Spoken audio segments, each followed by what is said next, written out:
இலங்கைக்கு விஜயம் செய்திருக்கிற இந்திய பிரதமர் நரேந்திர மோடிக்கு இன்றைக்கு இலங்கையில் கொடுக்கப்பட்டிருக்கிற ராணுவ அணிவகுப்பு மரியாதைன்றது பலருடைய கவனத்தையும் ஈர்த்திருக்கு. இன்னைக்கு சோசியல் மீடியாவில் ஒப்பீட்டளவில் 1987 எடுக்கப்பட்ட ஒரு புகைப்படமும் இப்போ இந்திய பிரதமர் நரேந்திர மோடி இலங்கைக்கு விஜயம் செய்த சந்தர்ப்பத்தில் அவருக்கு கொடுக்கப்பட்ட ராணுவ அணிவகுப்பில் எடுக்கப்பட்ட ஒரு புகைப்படமும் பேசப்பட்டு வருது. அதிக அளவில் சோசியல் மீடியாவில் அரசியல் ஆர்வம் இருக்கிறவர்கள் மத்தியில் இது பேசுபொருளாக மாறியிருக்கு. 1987 நடந்த சம்பவத்தினுடைய பிரதிபலிப்பா இது என்ற மாதிரியான ஒரு வாத விவாதம் நடத்தப்படுது.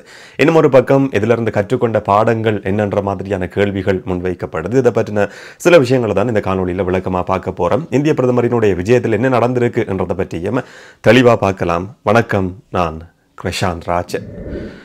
இந்திய பிரதமர் நரேந்திர மோடி இலங்கைக்கான விஜயத்தில் ஈடுபட்டிருக்கிறார். இன்றைக்கு சில சந்திப்புகள், சில நிகழ்வுகள் நடத்தப்பட்டிருந்தது.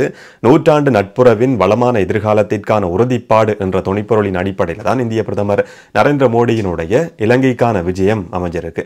ஜனாதிபதி அனுரகுமார திசாநாயக்கவினுடைய அழைப்பின் பேரில் பாரத பிரதமர் நரேந்திர மோடி இலங்கைக்கு விஜயம் செய்திருக்கிறார். அனுரகுமார திசாநாயக்கவும் ஜனாதிபதி என்ற அடிப்படையில் முதலாவது இந்தியாவுக்கு விஜயம் செய்திருந்தார். அதுக்கு பிறகு அனுரகுமார திசாநாயக்கவினுடைய தலைமைத்துவத்தின் கீழே இலங்கைக்கு வருகை தந்திருக்கிற முதலாவது வெளிநாட்டு தலைவர் என்ற மாதிரியும் பிரதமர் மோடியினுடைய இந்த விஜயத்தை பார்க்க முடியும்.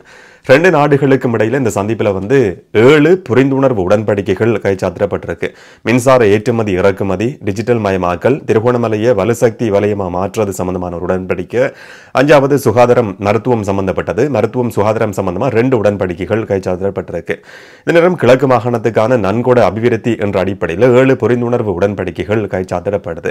இந்திய பிரதமர் நரேந்திர மோடிக்கு ஸ்ரீலங்கா மித்ர விபூஷண என்ற விருதையும் ஜனாதிபதி அனுரகுமார திசாநாயக்க அன்பளிப்பு செய்திருந்தார். இது ஒரு நிகழ்ச்சியான தருணம் என்ற அடிப்படையில் இந்தியாவால் பார்க்கப்பட்டு வருது. பிரதமர் மோடி அதை பெற்றுக்கொண்ட சந்தர்ப்பத்திலையும் கையை பிடிச்சு இப்படியே உயர்த்தி நெகிழ்வா அதை ஏற்றுக்கொண்டதையும் பார்க்க முடிஞ்சது. இது நேரம் சம்பூர் சூரிய சக்தி மின் திட்டம் இன்றைக்கு 2 நாட்டு தலைவர்களாலேயும் காணொலி மூலமா ஆரம்பிச்சு வைக்கப்பட்டிருக்கு. இலங்கையினுடைய தேசிய மின்சார கட்டமைப்பில் 50 மெகாவாட் மின்சாரத்தை இணைக்கிறதுக்கான ஒரு திட்டமா இது முன்னெடுக்கப்பட இருக்கு. இந்த மாதிரியான சில நிகழ்வுகள் நடந்தது. இந்திய பிரதமர் நரேந்திர மோடி சில தமிழ் தலைவர்களையும் தமிழ் மக்களினுடைய பிரதிநிதிகளையும் இல்லாட்டி அரசியல் கட்சிகளினுடைய பிரதிநிதிகளையும் கூட சந்திச்சு பேச்சுவார்த்தை நடத்தி இருக்கிறார். இதுல சில பாராளுமன்ற உறுப்பினர்கள், சில முன்னாள் பாராளுமன்ற உறுப்பினர்கள் சுமந்திரன் கலந்து கொண்டிருந்ததை பார்க்க முடிஞ்சது. செல்வம் அடைக்கலநாதன், ராசமாணிக்கம் சாணக்கியன் என்ற சில தலைவர்கள் இந்த சந்திப்பில் கலந்து கொண்டிருந்தாங்க. என்ன விஷயங்கள் பேசப்பட்டது என்றதை பற்றின ஒரு முழுமையான தகவல் இதுவரைக்கும் தெரியாது. வளமையான ஒரு சம்பிரதாயபூர்வமான சந்திப்பா இது நடந்திருக்க முடியும். இந்த நிகழ்வுகள் எல்லாம் நடக்கிறதுக்கு முதல்ல சுதந்திர சதுக்கத்தில் ஜனாதிபதி அனுரகுமார திசாநாயக்கவால் இந்திய பிரதமர் நரேந்திர மோடிக்கு ஒரு வரவேற்பு நிகழ்வு ஏற்பாடு செய்யப்பட்டிருந்தது. குறிப்பா ராணுவ அணிவகுப்பு மரியாதை கொடுக்கப்பட்டது. வளமையானது. எந்த நாட்டினுடைய தலைவர் வந்தாலும் ராணுவ அணிவகுப்பு மரியாதை கொடுக்கப்படும். இந்த சந்தர்ப்பத்தில் எடுக்கப்பட்ட ஒரு காணொளி இல்லாட்டி புகைப்படம் தான் இன்றைக்கு சோசியல் மீடியாவில் ட்ரெண்டிங் இல்லாட்டி அதிகமான பேசுபொருளுக்கு உள்ளாகி இருக்கிற ஒரு விஷயம். வழக்கமாவே செங்கம்பள வரவேற்பு கொடுக்கப்படும். ராணுவ அணிவகுப்புக்கு பக்கத்தில் நாடுகளினுடைய தலைவர்கள் பயணம் செய்யறது, நடந்து போறது வழக்கமானது. மரியாதை வேட்டுக்கள் தீர்க்கப்படும். அது இந்த சந்தர்ப்பத்திலையும் நடந்திருக்கு. ஆனா ஒரு விஷயம் பலராலையும் உன்னிப்பா கவனிக்கப்பட்டிருக்குன்னு சொன்னா, இந்திய பிரதமர் நரேந்திர மோடி இலங்கையினுடைய பாதுகாப்பு தரப்புக்கு பக்கத்தில் மரியாதை நிமித்தமா நடந்து போற சந்தர்ப்பத்தில் ஒரு பெரிய இடைவெளி இருக்கு என்ற மாதிரி அந்த போட்டோ அதிக அளவில் பகிரப்பட்டு வருது. பக்கத்தில் போறதுக்கு பயந்து கொண்டு வரலாற்றில் கற்றுக்கொண்ட பாடத்தின் அடிப்படையில் மோடி கொஞ்சம் விலகி ஒரு வித்தியாசமான புரோட்டோகால் கடைபிடிக்கப்பட்டிருக்கு என்ற மாதிரி அதிகம் அரசியல் ஆர்வம் இருக்கிறவர்கள் மத்தியில் இந்த விஷயம் பேசுபொருளா மாறி இருக்கு. ஆனா உண்மையிலேயே இது 1987 பிரதிபலிப்பா இல்லாட்டி சாதாரணமான பாதுகாப்பு புரோட்டோகால் நடைமுறையா என்று சொல்லி நம்ம தேடி பார்க்கிற நேரத்தில் 2 விதமாகவும் இதை பார்க்க முடியும்.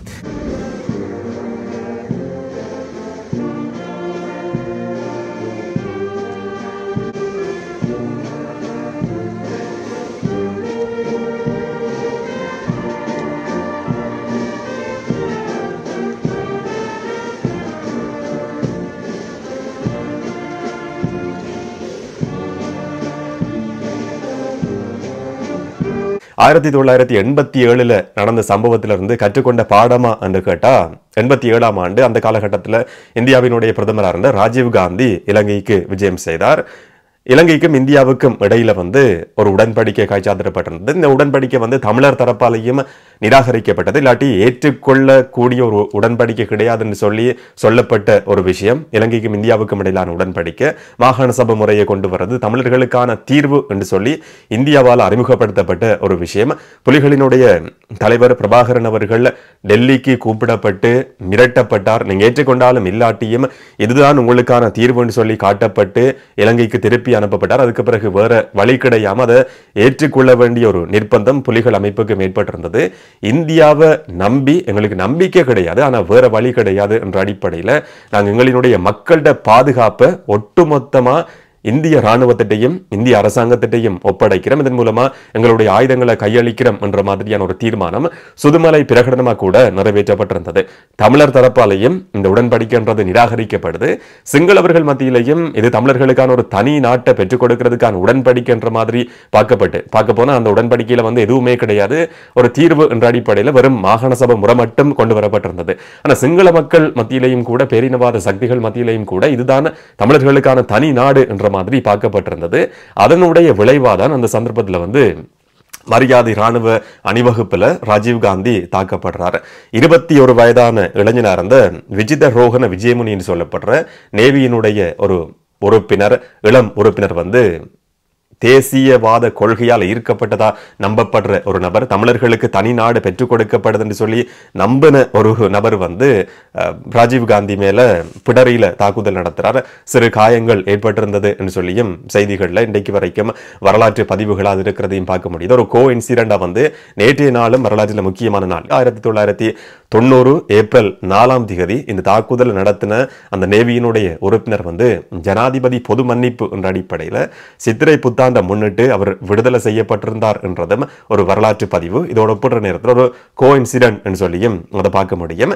இந்த மாதிரியான ஒரு பின்புலத்தில் இந்த சம்பவம் இன்னைக்கு சோசியல் மீடியால அதிகம் பேசப்பட்டு வருது. அப்படி 1987 கற்றுக்கொண்ட பாடத்தின் அடிப்படையில் தான் மோடி கொஞ்சம் விலகி நடந்திருக்கிறார். பக்கத்தில் போறதுக்கு பயம் இருக்கும், வித்தியாசமான ஒரு பாதுகாப்பு நடைமுறை கடைபிடிக்கப்பட்டிருக்கு என்ற விஷயம் அதிகம் பேசப்பட்டு வருது. ஆனா ஒப்பீட்டு அளவுல பார்க்கிற நேரத்தில் இந்த வாதம் உண்மையிலேயே நியாயப்படுத்தக்கூடியதா, அந்த மாதிரியான ஒரு பாதுகாப்பு நடைமுறை தான் பின்பற்றப்பட்டிருக்கான்னு சொல்லி தேடி பார்க்கிற நேரத்தில் இந்த எஸ்ஜே சூர்யா சொல்ற மாதிரி இருக்கு ஆனா இல்லை என்ற மாதிரியான ஒரு பதில தான் அதுக்கும் பார்க்க வேண்டியிருக்கு. ஆனா சில காணொளிகளை ஒப்பிட்டு பார்க்கிற நேரத்தில் 8 மாதங்களுக்கு முதல்ல ஆஸ்திரியாவுக்கு வியன்னாவுக்கு விஜயம் செய்த சந்தர்ப்பத்திலையும் இந்திய பிரதமர் நரேந்திர மோடிக்கு இப்ப நீங்க பக்கத்துல பார்க்கிற இந்த போட்டோ இல்லாட்டி காணொளி வியன்னாவில் அவருக்கு கொடுக்கப்பட்ட ராணுவ அணிவகுப்பு மரியாதையில் எடுக்கப்பட்டது. அது மாதிரி 2 நாட்களுக்கு முதல்ல இந்திய பிரதமர் நரேந்திர மோடி தாய்லாந்துக்கு விஜயம் செய்கிறார். அந்த சந்தர்ப்பத்தில் எடுக்கப்பட்ட புகைப்படம் தான் நீங்க இப்ப பக்கத்துல பார்க்கிறது. அந்த சந்தர்ப்பத்திலையும் செங்கம்பல வரவேற்பு கொடுக்கப்படுது. பக்கத்துல நடந்து போறார். சாதாரணமான ஒரு நடைமுறை பின்பற்றப்பட்டிருக்கு. ஆனா இன்றைக்கு இலங்கையில் எடுக்கப்பட்டிருக்கிற காணொளி நீங்க இப்ப பக்கத்துல பார்க்கிறது. இதுல செங்கம்பலம் விரிக்கப்பட்டிருக்கு, கொஞ்சம் தள்ளி அது போடப்பட்டிருக்கு. பிரதமர் பக்கத்துல போகாம கொஞ்சம் தள்ளி ஒதுங்கி நடந்து போறார் என்ற மாதிரி பார்க்கப்படுது. ஒப்பீட்டு அளவுல பார்க்கிற நேரத்தில் சில நாடுகள்ல ராணுவ அணிவகுப்பு மரியாதை பக்கத்திலேயே செங்கம்பலம் போடப்பட்டிருக்கு.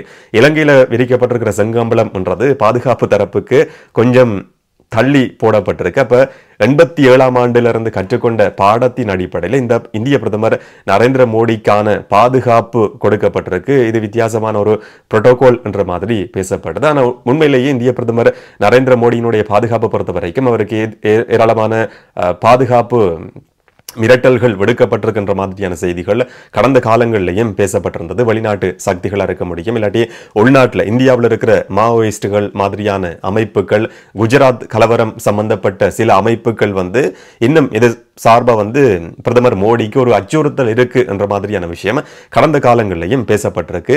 அந்த அடிப்படையிலையும் அவருக்கு ஒரு அச்சுறுத்தல் இருக்கு. ஆனா சில வெளிநாடுகள்ல செங்கம்பலம் பக்கத்துல போடப்பட்டிருக்கு, இலங்கையில கொஞ்சம் தள்ளி போடப்பட்டிருக்கு. அப்ப 87ஆம் ஆண்டு நடந்த அந்த சம்பவத்தினுடைய ஒரு விதமான பிரதிபலிப்பு இந்திய பாதுகாப்பு தரப்பு இல்லாட்டி பிரதமருக்கான பாதுகாப்பு பிரிவு அந்த கற்றுக்கொண்ட பாடத்தின் அடிப்படையில் எடுத்திருக்கிற ஒரு பாதுகாப்பு நடைமுறை என்று சொல்லியும் இதை பார்க்க முடியும். இந்திய பிரதமரினுடைய பாதுகாப்பு தரப்பு வரலாற்றிலிருந்து அப்படியான ஒரு பாடத்தை கற்றுக்கொண்டிருக்கு. தமிழர்கள் அந்த வரலாற்றிலிருந்து கற்றுக்கொள்ற பாடம் என்னன்னு சொன்னா ராஜீவ்காந்தியினுடைய அந்த விஜயம், அவருக்கு விரிக்கப்பட்ட அந்த செங்கம்பலம் தான் இலங்கையில வடபகுதியில் ஒரு இரத்த ஆறு ஓடுறதுக்கான ஆரம்ப புள்ளியா கூட அமைஞ்சிருந்தது. அமைதி காக்கும் பட என்ற பெயர்ல இந்திய ராணுவம் இலங்கைக்கு வந்து செய்த அட்டூழியங்களால் பாதிக்கப்பட்ட ஏராளமான குடும்பங்கள் இன்றைக்கு வரைக்கும் அந்த பாதிப்புல இருந்து நேரடியாகவும் மறைமுகமாகவும் மீளாத ஏராளமான குடும்பங்கள் இருந்து கொண்டிருக்கு. இரத்த ஆறு ஓடினதுக்கான ஒரு விஜயமா 87ஆம் ஆண்டு இந்திய பிரதமரினுடைய அந்த விஜயத்தை பார்க்க முடியும். வரலாற்றிலிருந்து தமிழர்கள் கற்றுக்கொள்ற அந்த சம்பவத்திலிருந்து தமிழர்கள் கற்றுக்கொள்ளக்கூடிய பாடம் என்னன்னு சொன்னா, இந்தியாவை நம்புறதுல இந்த விதமான பிரயோசனமும் கிடையாது என்றது.